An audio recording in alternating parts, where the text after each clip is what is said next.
আলাইকুম বন্ধুরা, সবাই কেমন আছেন? আমি আলহামদুলিল্লাহ ভালো আছি। প্রতিদিনের মতন আজকেও রান্নার ভিডিওতে চলে আসলাম। আমি এই যে চিংড়ি মাছ মশলা দিয়ে কষাচ্ছি।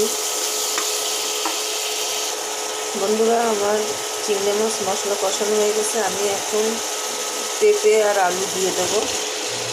আজকে আমি পেঁপে আলু দিয়ে চিংড়ি মাছ দিয়ে রান্না করতেছি। এখন আমি একটু নাড়াচাড়ায় দেবো। পেঁপে আলুটা মশলা দিয়ে কষাই নেব।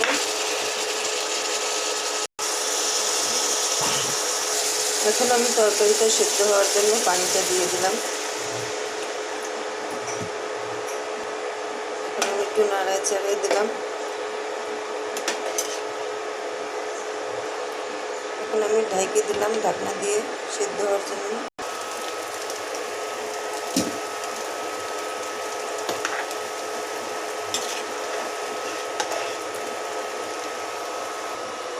এখন বন্ধুরা, আমি ধনে পাতাটা দিয়ে দিলাম।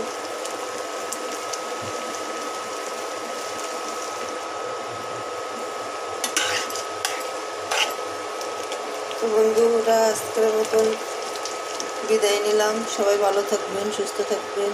আসসালামু আলাইকুম, আল্লাহ হাফেজ।